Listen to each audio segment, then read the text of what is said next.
for patients nearing end of life and support for their families. HOV.org. When you cast your vote in the upcoming election, you connect with issues that hit close to home. Clean Elections provides voter resources and tools so you can vote informed on August 28th. Connect with the facts at azcleanelections.gov. From the Cronkite Studios in downtown Phoenix, this is Cronkite News. Sandra Day O'Connor announced she has dementia and likely Alzheimer's disease. How Arizonans across the valley are reacting to the news from the first female Supreme Court justice. Maricopa County Recorder Adrian Fontes said there won't be problems with voting places on Election Day 2 weeks from today. But early voters tell Cronkite News they're having problems with their ballots now. As a migrant caravan travels from Central America to the U.S., Arizona's Immigration and Customs Enforcement drops off migrants at motels in Tucson. We speak to the community next. Cronkite News starts now. Good evening and welcome to Cronkite News on Arizona PBS. I'm Jordan Daphnis. And I'm Matt Lively. Thank you for joining us. Former Supreme Court Justice Sandra Day O'Connor announced her early stages of dementia and likely Alzheimer's disease to the nation today.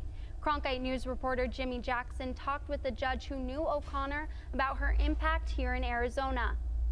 Former Supreme Court Justice Sandra Day O'Connor's announcement mentioned that because of her diagnosis with dementia and possible Alzheimer's, she will be stepping away from public life. Chief Judge of the Arizona Court of Appeals Samuel Athuma recalled the times he spoke with O'Connor and says it was an honor of a lifetime. She is an icon and a pioneer in every sense of those words. She has been, after her time on the court, when she stepped aside an active service in 2006, just a tireless champion for teaching civics in elementary schools and the independence of the judiciary.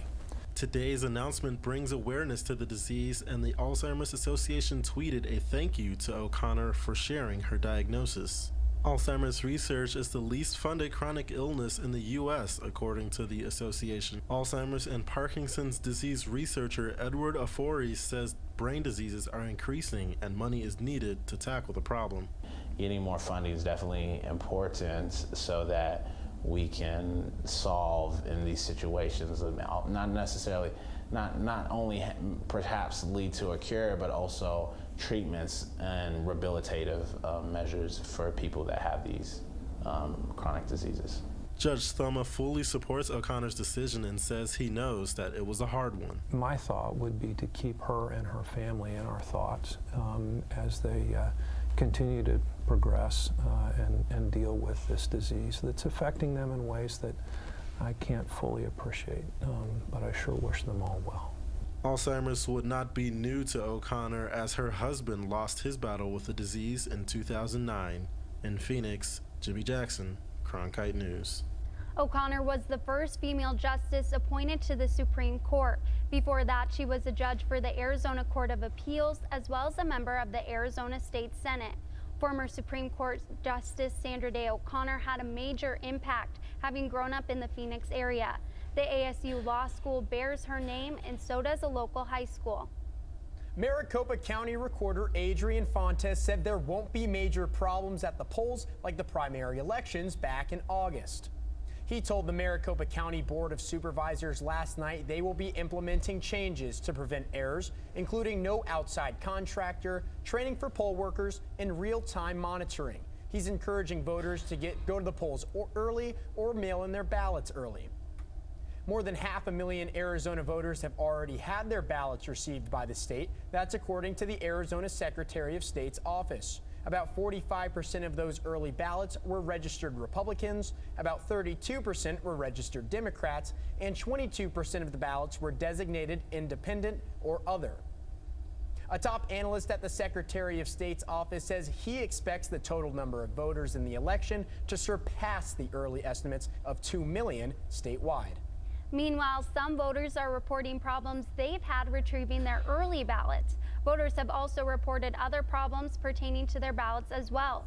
Cronkite News reporter Holly Bernstein looked into the problem to find out how voters can make sure they get their ballots in time for the election. It took me a moment to realize that it actually was a real ballot. Megan Gallopi lives with her husband and 3 cats in Arizona, a state where she has been registered to vote in since she was 18. Since I'm a registered independent, for the primary I had to go online and tell them which ballot I wanted. And I remember seeing a question as to whether or not I wanted a large print ballot. I did not check that. But the large ballot arrived on her doorstep. Took some photos, thought it was funny, but realized that it was a real ballot, and so I used it, mailed it in. Gallopi says she called the Maricopa County Recorder's office to let them know she did not want to receive any more large print ballots, which are intended for voters with disabilities. She received another one for the general election and has reached out again to correct the issue. Other voters have contacted County Recorder Adrian Fontes, concerned that they have not received their ballot. Usually we ask that on October 17th, which is already a couple of days ago, if you haven't received your ballot by then, to contact our office, and we've been experiencing a high volume of calls. Fontes says voters who have not received their ballots or have damaged their ballot can call their office and order a new one. Voters out of state who have not received their ballots should also call. Any early voters who have not received their ballot or have other concerns can also visit any early voting centers such as this one at the County Recorder's office to come in person to vote and make sure that their vote is submitted on time. Gallopi says she plans to call the Recorder's office after the general election. Just make sure that you talk to someone. In Maricopa County, Holly Bernstein, Cronkite News. The midterm elections are 2 weeks from today, and the deadline to get a mail-in ballot is this Friday. Voters should remember to make sure all the information is up to date, including their address, before requesting a ballot. Arizona teachers are still fighting for change throughout the state. Reporter Tanaya Williamson joins us in the broadcast center with more information. Thousands of Arizona teachers walked in support of Red for Ed, and while they may not be down at the Capitol, they're still on the move for Knocktober. I love, saying who I think would be right for the state and for Arizona, but at the end of the day, if they disagree, I respect that. I just hope they'll get out and vote. November 6th is just around the corner. Educators like Maria Hasse are meeting up on weekends to take part in Knocktober, an effort to reach as many Arizona residents to encourage them to vote. I've canvassed in different places and I've phone banked in different places. So depending which group I'm with, I'm carrying their lit, Some teachers are new to canvassing, but hope it will help make a difference on Election Day. So I feel like I have to continue in this fight to get better education, better funding for public education. So this is why I'm here. Canvassers are given packets with at least 40 addresses to reach out to. And while they may not reach everyone, the goal is to speak to at least 10%. For the times when residents can't be reached, a voter guide is left at the front door. And for those who can't get outside and walk around, making phone calls is the top priority. Hello, may I please speak to Tristan? I worked in public education as a classroom teacher and then a counselor for 32 years. I know the importance of funding for education.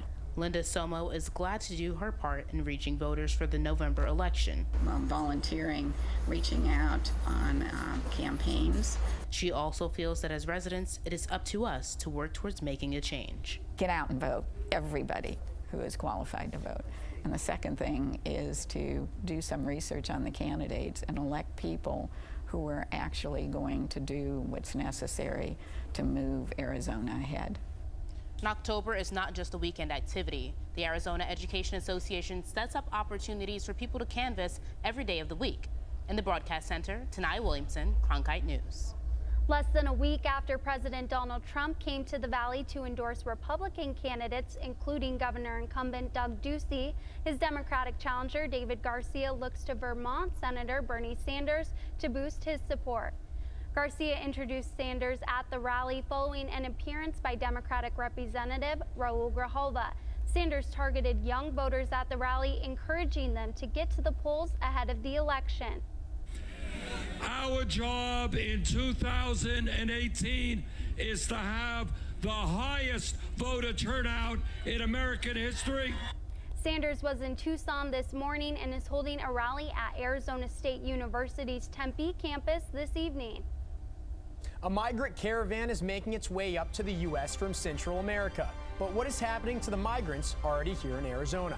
Coming up on Cronkite News, we talk to the Tucson community about the migrants being dropped off at a motel. Next. And a mysterious polio-like disease has affected 8 Arizonans, and the CDC doesn't know what's causing it. A closer look at the AFM disease when we come back.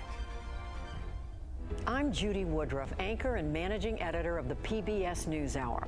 The journalists of tomorrow face a fast-changing media landscape, but quality news remains vitally important to our communities, our country, and our world. At ASU's Walter Cronkite School of Journalism and Mass Communication, students learn solid, reliable reporting, holding the powerful accountable, and rebuilding the public's trust.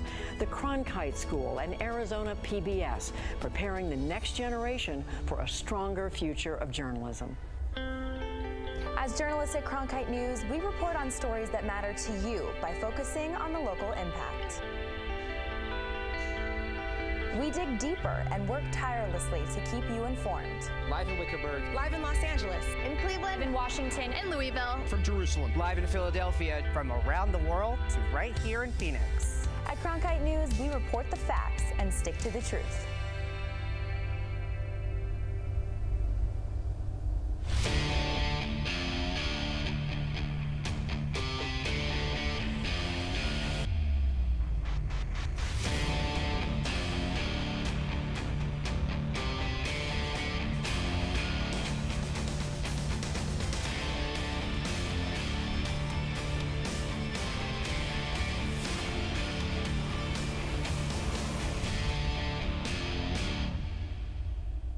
We're one organization. The caravan of Central American migrants trying to reach the United States have made their way to the southern Mexican town of Wixla. President Donald Trump said at his Houston rally that the caravan is an assault on the U.S.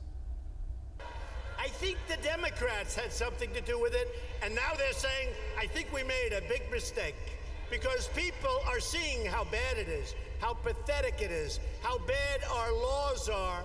They made a big mistake. The caravan is resting today out of respect for a Honduran migrant who fell from a vehicle yesterday and died. It's also a chance to relax weary and blistered feet after days of marching. The caravan is so large, estimated at more than 7,000, that a few hundred of the migrants had to camp outside of the town. The group is still more than 1,000 miles away from the nearest U.S. border crossing. In interviews, the migrants have said they are fleeing violence, poverty, and corruption.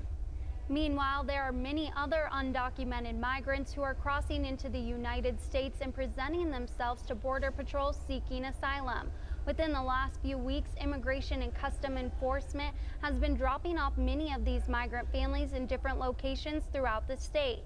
Cronkite News reporter Cammie Clark went to Tucson, where one organization had no other choice but to turn a roadside motel into a shelter.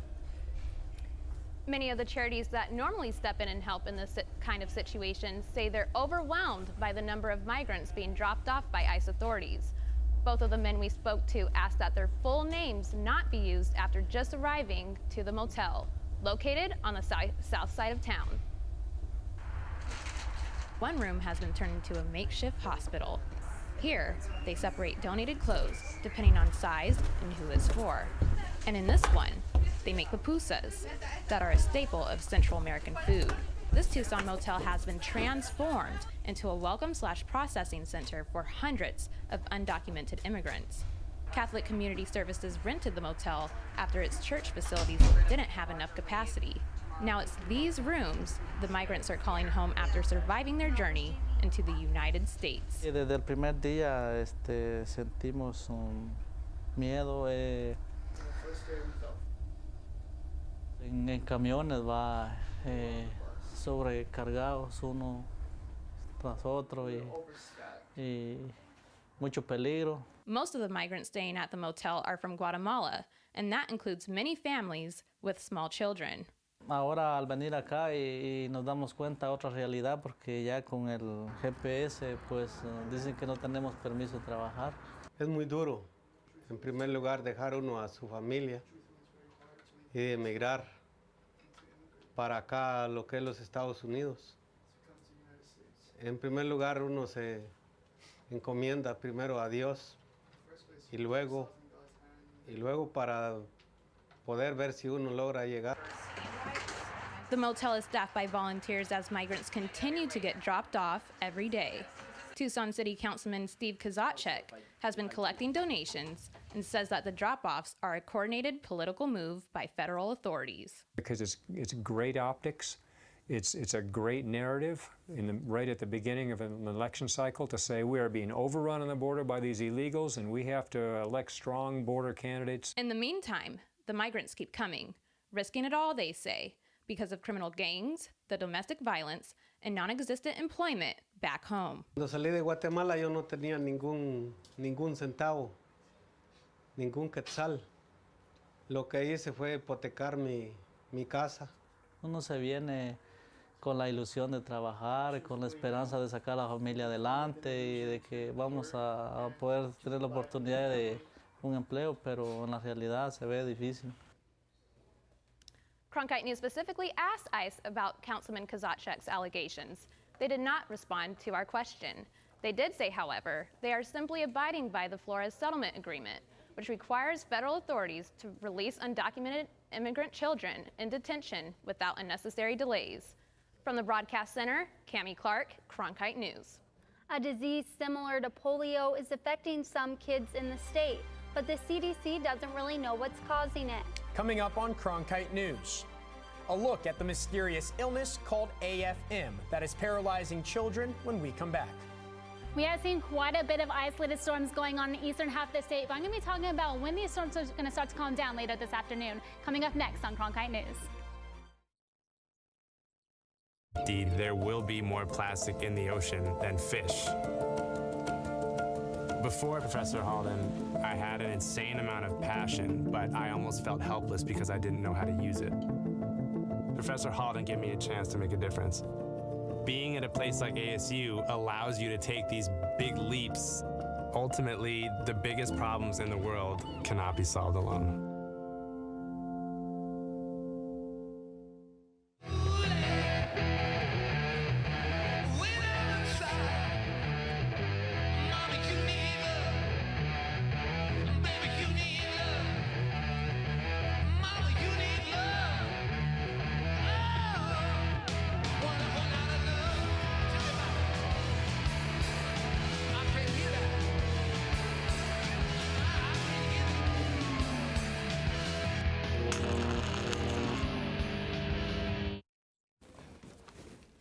A rare disease similar to polio has now affected at least 8 children in Arizona. Cronkite News reporter Samantha Lomibao spoke to one boy about his diagnosis and treatment.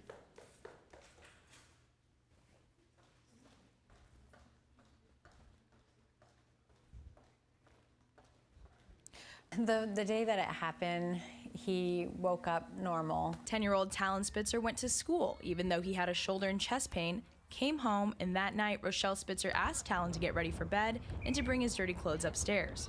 I was scared. I didn't know what was going on. And that's when he realized that, that he couldn't pick up his hamper. It was that quick. In just a matter of minutes, Talon went from his nightly routine to being rushed to the hospital. And I was sitting in there in the ER room demanding that I'm not taking my son home with his hands paralyzed. And I couldn't open my hands anymore. At first I thought it was like a joke, like I was kind of laughing and stuff. And then I realized it was serious. And that's when I was got really scary, and then I just couldn't control anything anymore. It took doctors several months to diagnose Talon with acute flaccid myelitis. While they were trying to determine what caused the paralysis, Talon underwent weeks of physical therapy to try to regain movement. When Talon first came in, there were multiple issues that we had to address. Weakness. He had a lot of weakness in his lower extremities, a lot of weakness in his upper extremities. He's went from not walking. We didn't know if he would, and he couldn't use his hands at all, and he's slowly, over 2 years, regained that, but it doesn't come easily. And simple things like tying a shoe are all things Talon had to relearn. Has a hammer in his hand, and we're just working on strengthening his wrist motions. Something that you and I would take for granted, opening a doorknob. Talon has now recovered enough to play one of his favorite sports. He had to go through a lot of therapy to even be able to walk again, and then it was starting to build up the endurance and stuff, and then kind of moving into running from there. This has been his third season now that he's been playing rec soccer again. Although he is on the road to recovery, there's still more work ahead on his journey. I just look at something that I can't do right now and I say, I just want to do that, and so I work towards it until I can do it.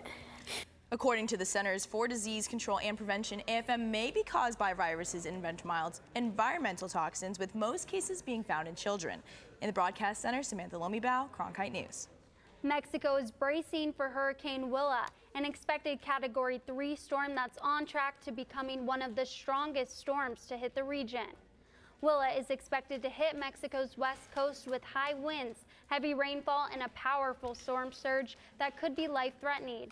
Hurricane Willa is the 10th major hurricane to form in the northeast Pacific Ocean this year. Thousands of people have been evacuated so far. The storm is expected to hit the coast this evening. It was a cloudy day in the valley today. Let's check in with Alexis Leal to see if the cloud cover will stick around. Alexis?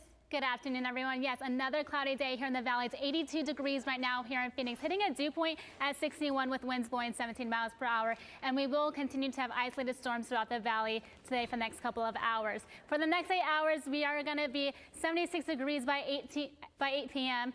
And then looking at the clouds and radar, we have experienced a lot of rainfall going on in the eastern half of the state. Down south in Tucson, they have reached rainfall going up to an inch of rain, enough north scattered showers up until about 8:30 tonight. Looking at the high temperatures for the state tomorrow, we're going to top off in Yuma at 91 degrees, 86 in Phoenix, up along the rim at 59 in Flagstaff, 61 in Cholo, and a pretty pleasant day in Globe at 75 degrees. If you're planning on attending the Arizona State Fair this weekend, Saturday is a perfect day to do that. 90 degrees on Saturday with a little bit of clouds, but perfect for fair weather. And for the next 7-day forecast, for the weekend, we're going to see nothing but sunshine with possible rainstorms happening on Sunday and Monday. From the Cronkite Weather Center, I'm Alexis Leal, Cronkite News. History in Phoenix can be seen through some of the city's restaurants. Coming up on Cronkite News, we talk to restaurant owners of historic restaurants in the valley about the value their businesses add to Phoenix's history. If you're looking for one show that tells you what happened that day in the world of business, it's NBR. We saw a classic shipwreck. Nordstrom's opening stores. Triple-digit gains. Crude climbs. We're there to help our audience find new investment ideas. The market still has room to go up. Nightly Business Report is the longest-running business television program in history. Weeknights at 10:30 on Arizona PBS.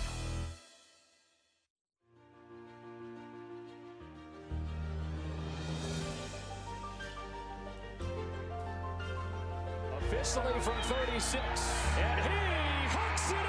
Arizona State wins. Keeping one deep, and it is caught. Jalen Strong. Do you believe it?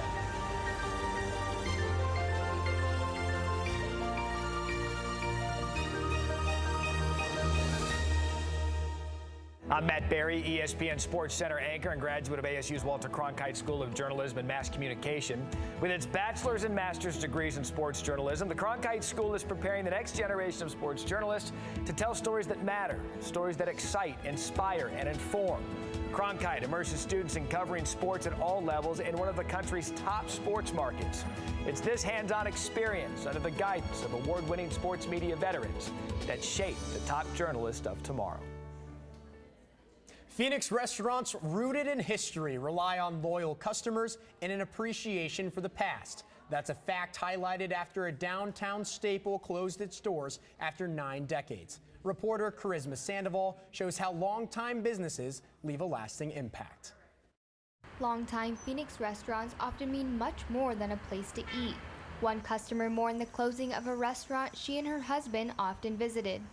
It was our favorite place when we first got married. We've been coming here since 1971, and it was our weekend thing to do.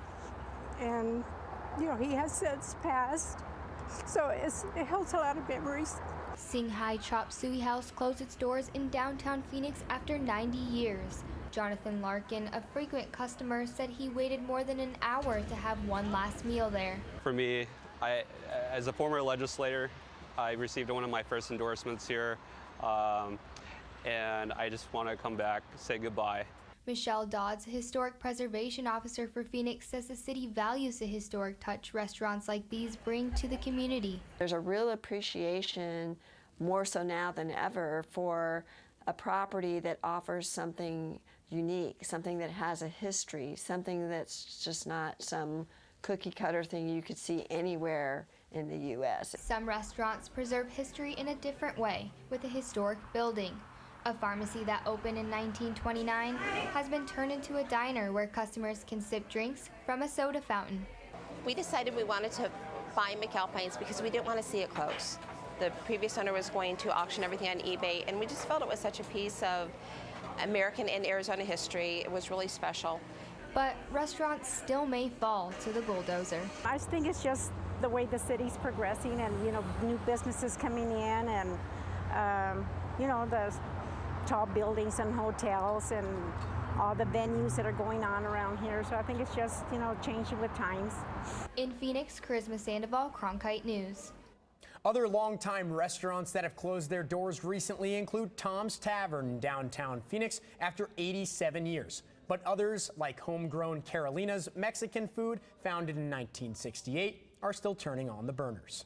That's it for Cronkite News tonight. Thanks for joining us. For top Arizona stories anytime, go to cronkitenews.azpbs.org.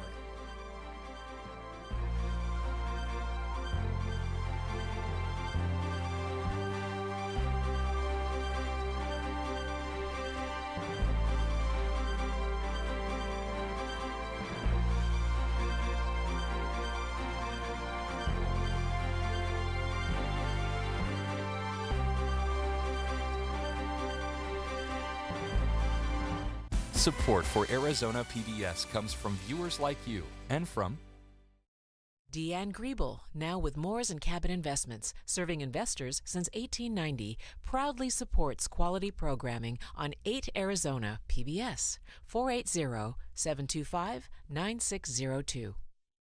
The Persian Room. Travel to an